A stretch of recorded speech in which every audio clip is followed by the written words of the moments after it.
2026年1月23日，伊利亚娜·约托娃成为保加利亚第一位女总统。2025年10月，全球妇女峰会召开时，当时担任副总统的约托娃曾来华参会并接受高端访谈的独家专访。在专访中，她称赞中国现代科技与悠久历史并存。И вие трябва да бъдете щастливи наследници на тази цивилизация и на тази богата история, която е цяло съкровище.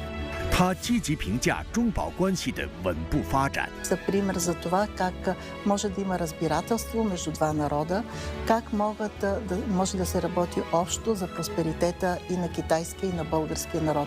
他表示，期待中欧交流更加稳固，更具持续性。 Да гледаме на себе си като съперници, трябва да гледаме като партньори. 高端访谈，敬请收看。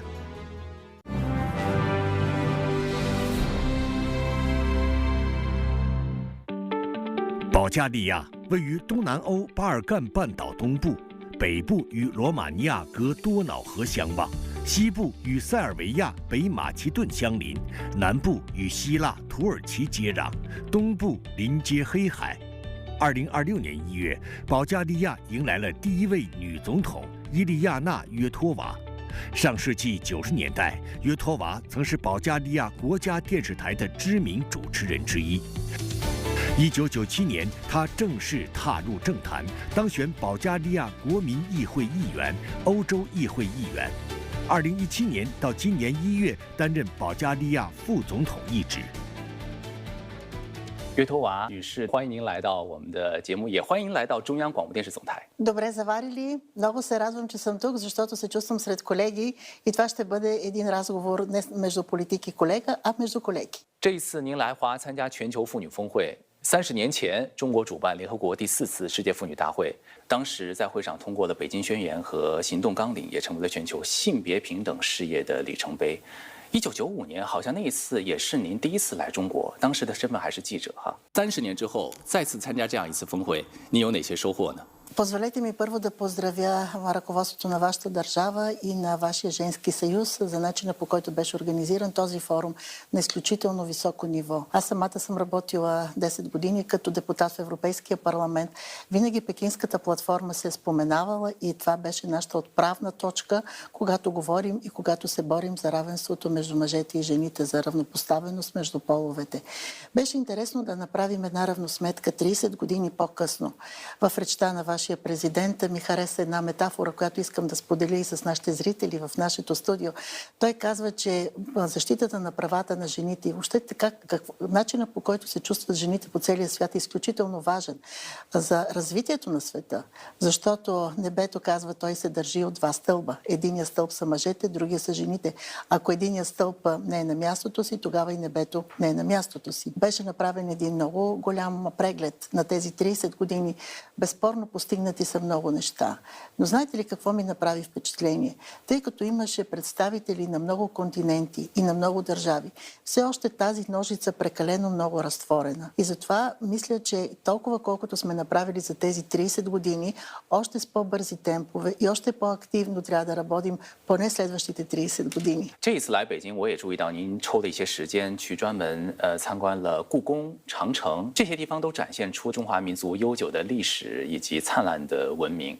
在这个过程中，你有哪些感触能和我们分享一下吗？ Знаете ли, аз съм за трети път във вашата прекрасна страна. За първи път дойдох през 1995 година, точно преди 30 години, когато се беше провел и първия форум, Пекински форум за жените. А тогава бях гост на вашата държавна телевизия, на вашата обществена телевизия. Пазя много хубави и мили спомени от тогава. След това, години по-късно, дойдох за втори път в Пекин. Тогава бях и в Ухан, и в Шанхай.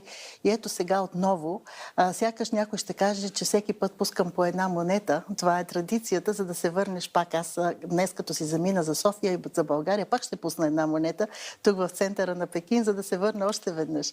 Намирам вашия град и вашата страна много променени. Това, което ме впечатли буквално слизайки от летището, изключителната чистота и на въздуха, и навсякъде. Пекин е станал прекрасен град, зелен, с много нови сгради, с много нови удобства за хората. От друга страна си давам сметка колко много е коствало това на вашия народ, това колко много усилия, колко много трудности, колко много компромиси са трябвало да станат, за да може да стигнеш до този ранг, до това място. Тази невероятна съпоставка между съвременност, модерност, технологии и тази невероятно дълга, много богата цивилизация, която притежавате. Това се вижда и в Забранения град, това се вижда и на стената. Човек може да направи една разходка във времето и да види как това време е събрало толкова много мъдрост и вие трябва да бъдете щастливи наследници на тази цивилизация и на тази богата история, която е цяло съкровище. 这一次来北京，不仅了解了更多的历史，而且您看到了中国快速发展的这样一种脉动。 Аз имах много строга програма за тези 4 дни, защото трябваше да направим много срещи за много малко време. Но успях да се видя с моите колеги от седалището на Института Конфуций, защото ние в България имаме 2 центъра, единия в София, в столицата и другия в Велико Търново. Те развиват много богата дейност заедно с своите български колеги, най-вече в изучаването и на китайски език. Мога да ви кажа, че в момента в средното образование има над 2000 деца, които учат китайски език и интересът става все по-голям. Продължава да се развива добре и традиционната китаистика в Софийския университет, в други университети в страната. Има повишен интерес към вашата страна. И това е нормално, защото последните години Китай стана втората световна развита икономика. Много млади хора утре ще направят своите съвместни проекти между Китай и България и това в крайна сметка е бъдещето. Но днес, признавам си, най-много бях впечатлена от посещението си в Пекинския университет за чуждестранни езици, където се срещнах с децата, които учат български език и които се учат българистика. За мен това беше изключително вълнуващ момент, защото те говорят прекрасен български, знаят толкова много за България, рецитират българска поезия, българска литература, пеят български песни. 我发现您是一位特别重视语言相互学习交流的领导者，是不是未来其实我们也可以通过这种语言作为文明的基石，打破很多的隔阂与桎梏，让大家能够更深入的相互了解？ Аз ви благодаря за този въпрос. Той е чудесен и много красив въпрос, защото моето дълбоко убеждение е, че на този свят няма малки и големи народи, няма малки и големи езици. Всички сме равнопоставени, всички сме равноправни. Знаете ли, днес отидох да купя един китайски сувенир в един китайски магазин тук в Пекин и тъй като дамата, която продаваше, естествено не знаеше друг език, освен китайски, тя просто си извади телефона, каза нещо на него, след това ме помоли аз да го кажа на български и го прочете на китайски. Значи можете да си представите тези технологии колко са бързи и как като че ли вече няма нужда да се учи език. Но аз не съм съгласна с това, дълбоко не съм съгласна, защото когато учиш един език, чужд език, ти не учиш просто един език. Морфология, граматика, фонетика, правила. Ти учиш нещо много по-голямо. Това е културата, традициите, това е идентичността, надникваш в душевността на един народ. И така той ти става близък, защото ти говориш неговия език, четеш неговите произведения, попиваш от неговата мъдрост и сякаш ставаш приятел на този народ. 刚才你也提到了，现在有很多的保加利亚青年学生在当地学习中文。其实我在准备今天采访的时候，我也发现了一个信息，在1950年，也就是新中国成立的第2年，第一批外国留学生来华学习，其中就有保加利亚的学生。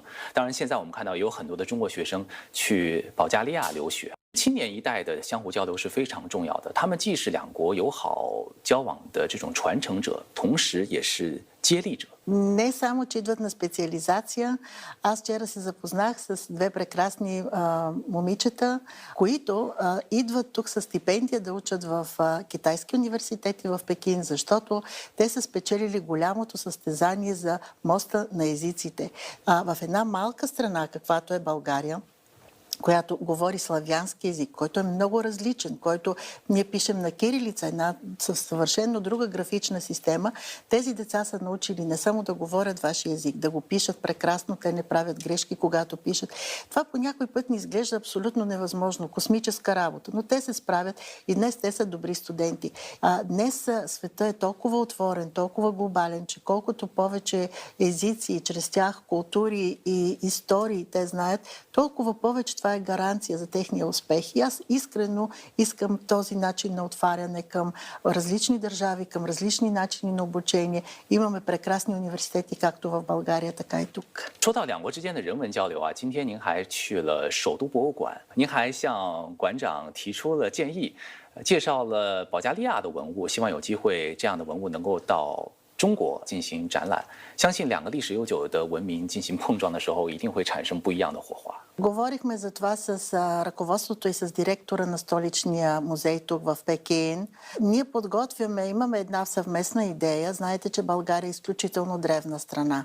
Ние може би за това се разбираме и така добре, защото вие сте древен народ, имате древна цивилизация, както и България. Преди тези 14 века по земите, в които е днешната географска територия на България, са живели древни народи. Един от тези древни народи са така наречените траки, които са изработвали невероятно красиви ювелирни предмети от чисто злато, 24 каратово злато. Една немалка част от тези съкровища са намерени в днешна България и те в момента обикалят по целия свят. Точно това е този прекрасен екземпляр от едно от тези златни съкровища. Вижте каква е ювелирна изработка. Даже не можем да си представим, че преди няколко хилядолетия това е изработвано от човешка ръка, без помощта на днешните машини, който човека след това е измислял, без помощта на всякакви технологии. Така че много се надяваме част от това златно съкровище да гостува с една дълга изложба във вашия столичен музей. 保加利亚是连接东方与西方的桥梁，既是共建“一带一路”国家，也是欧盟成员国。在共建“一带一路”和中国、中东欧国家合作框架下，中国与保加利亚持续加强在农业、新能源、通信、汽车制造等领域务实合作。 近年来，两国贸易不断提升，保加利亚的玫瑰精油、乳制品、葡萄酒等特色农食产品受到中国消费者的青睐。来自中国的电动巴士穿行在保加利亚首都索菲亚等城市的街头，光伏、储能等绿色领域的合作扎实推进，不仅助力保加利亚绿色转型，也增进了当地的民生福祉。如今， 中国已成为保加利亚在欧盟外第2大贸易伙伴，两国经贸合作展现出蓬勃生机。保加利亚是1949年10月4号同中国建交，那是新中国成立的第4天，保加利亚也成为了第2个同新中国建交的国家。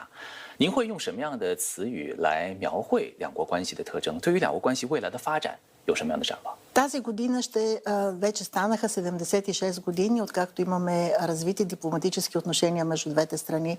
И независимо от предизвикателствата, превратностите на историята, тези 76 години са пример за това как може да има разбирателство между два народа, как може да се работи общо за просперитета и на китайския и на българския народ. Да има много общи инициативи по отношение на икономика, инфраструктура, по отношение на бизнес проекти, по отношение на инвестиции, но и нека да не забравяме в областта на образованието и на културните проекти. Ако трябва да кажа с една дума, приятелството и разбирателството могат всичко. И ние сме изключително доволни, че има и развитие в тези отношения. Ние чакаме повече китайски инвестиции в България. 提到两国之间的合作，日前您也是出席了巴尔干中国丝绸之路论坛，在论坛上您说了一句话，让我印象特别的深刻。您说，与其筑墙，不如架桥。希望保加利亚能够成为中国与巴尔干之间的一个桥梁。那您觉得保加利亚会如何去发挥这样的一种桥梁作用？ България е част от програмата Един пояс, един път. Сега е време идеите да бъдат подновени и да има още повече проекти и инвестиции в двустранен план. Аз разбрах, Китай е много заинтересован от българското кисело мляко, което е уникален продукт, от българския мед, от селскостопанската продукция, защото България се запази като една от най-чистите природи в света и всичко, което ние произвеждаме, трябва да бъде на трапезата на хората. Това е, за съжаление, голямото предизвикателство в 21 век. Вижте колко в момента света стана труден, колко много конфликти, колко много войни. И сякаш хората тръгнаха да се въоръжават повече, отколкото да мислят за бъдещето на поколенията, които идват след нас. 正如您所说哈，其实将近10年的时间，您是作为欧洲议会的议员，今年呢是中国与欧盟建交50周年。不知道您会如何去评价中欧关系在全世界范围它的一个重要意义？ Ние приветстваме това, че напоследък се засилиха контактите между ръководството на европейските институции и вашата страна. Аз като европейски депутат преди години зная, че има специална делегация за връзки с вашата страна. Така че този диалог той не е прекъснат през годините, но той трябва да бъде по-устойчив, трябва да бъде по-често да се срещат хората, по-често да обсъждат идеите. И пак казвам, не бива да има ревност, не бива да гледаме на себе си като съперници, трябва да гледаме като партньори. 刚才您也提到了，其实保加利亚它的一个优势在于农业。我们注意到，保加利亚呢是中国中欧国家合作框架下农业领域合作的这个牵头国，当然也是中国中欧国家合作的这个重要参与者还有推动者了。未来保加利亚在这样一个机制中还能够发挥哪些独特的作用？ България е член на Европейския съюз от 2007 година. Ние можем да бъдем един добър мост във вашите отношения към целия съюз. Освен това, нашето географско разположение е, както ние казваме, България родена на кръстопът. Можем да бъдем отворена врата и към други съседни страни. Можем да правим заедно съвместни проекти. И затова аз навсякъде, където направих официални срещи с мои колеги във вашата страна, тук в Пекин, казах, каквото и да е било, едно е ясно, че от тук нататък много работа ни чака. 近年来，我们发现绿色是中欧之间合作的一个关键词之一。从这个清洁能源电站的建设到零排放的港口，再到新能源汽车、智能化生产线的这种建设，保加利亚我了解到也在进行的这种能源转型，而且步伐越来越快。 在这方面，是不是两国也有广阔的合作空间？ Така е, България е страна, която като част от Европейския съюз е участник в политиката на зелената сделка. Отговорността на нашето поколение е да пазим земята и за следващите, които ще дойдат след нас. В един момент човека прекалено много се намеси и както виждате, сблъскваме се с много тежки климатични промени. България беше страна, когато аз бях дете, имаше категорично определени 4 сезона. Зима, пролет, лято и есен. Сега сякаш тази граница се поразми. България имаше сняг, който можехте да влезете почти до кръста. Сега почти вече децата, тези, които са мънички, в момента не са виждали някой от тях какво е сняг. Така че ние, хората, трябва да осъзнаем какво правим със собствената си природа и трябва, може би, в един момент да кажем стоп. И затова ние приехме и работим по различни зелени политики, включително и достъп до зелена енергия за изграждане на фотоволтаични системи. 我们今天其实准备了很多有关保加利亚的东西。您看这个是保加利亚的这个帽子，还有2个小辫子，它是平常是干什么用的？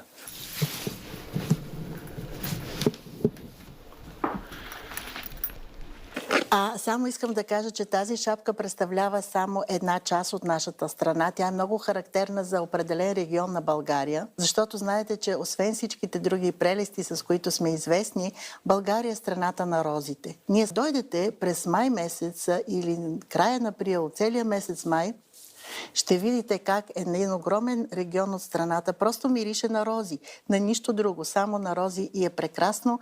Те се берат в 4 часа сутринта, за да може росата, която е полепнала ето по тези малки листчета, да навлажни розата, за да може да бъде извлечено етеричното масло.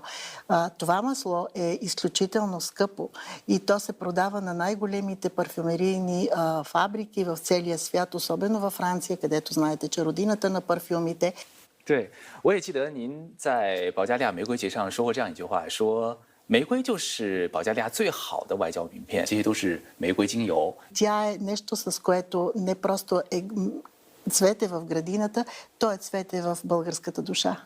Мисля, че всяка една китайска жена трябва да притежава поне едно от тези неща, пълно с розово масло. Аз разбрах, че пък вашето любимо цвете на Китай, това е божура. И казвам, че и той е мое любимо цвете. То се расте също в България, уха е прекрасно. И всеки път, когато стане 24 май, в страната не се работи, училищата вместо учебни часове, идват децата и плетат едни огромни венци от божури. 建交75周年的时候，在保加利亚首都索菲亚建了一座牡丹园，在那儿呢，中国的牡丹和保加利亚的玫瑰在同一片土地上绽放，可以说是各美其美，美美与共，就像中保两国的关系一样。其实未来我们是不是能够有通过更多这样的文化连结，来进一步去加深两国在经贸文化方面的合作？ Разбира се, ние имаме голям интерес към вашата култура. Ще ви кажа, например, че от много години се интересувам от вашите традиции по отношение на чая. Но откакто има създаден културен център на Китай в София, те много ми помогнаха в това отношение, дадоха ми да прочета различни неща, правиха чайни церемонии. Така че аз можех да видя всичко това на живо. Искрено искам да ви поканя да дойдете в нашата страна. Ще направим така, че да влезете в някое новинарско предаване, заедно с ваш колега, български журналист. Ще водите заедно, ще разпитвате политици, стига да искате това и да ви пуснем богатството на този фолклор, за да видите колко малка страна с каква богата душевност е България. Нали разбирате, че културата е онази, както ние наричаме, мека дипломация. Тя е много по-важна. Тя отваря много повече врати там, където другата дипломация по някой път ги затваря. 我还想给您展示几张照片，您猜猜这是什么？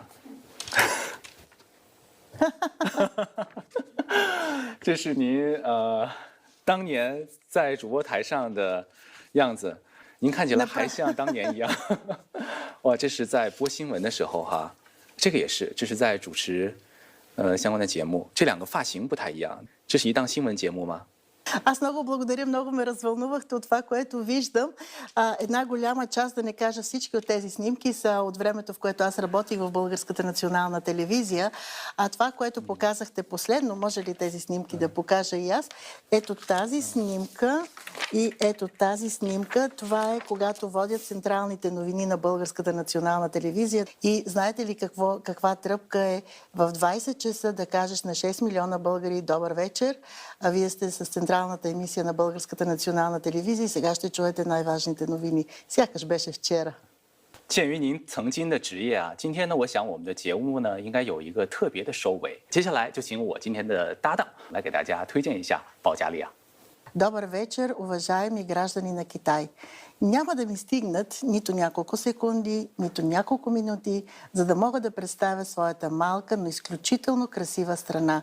Далеч от тук, в източната част на Европа, България, която вие добре познавате. Защото вече 76 години ние имаме развити дипломатически отношения и много приятелство между двете страни. Как да ви опиша България? Представете си едно малко райско кътче на земята, с чудесна природа, с 4 годишни времена, с много усмихнати и доброжелателни хора, които искат да подадат своята приятелска ръка с много млади хора, които са любознателни, които изучават и китайски език и в средното училище, и в университета. След това идват да учат и в китайските университети с много добри отношения и с много добри перспективи за бъдещето и за взаимно изгодното ни сътрудничество. 好的，相信大家听完约托娃女士的介绍，会对保加利亚充满了兴趣。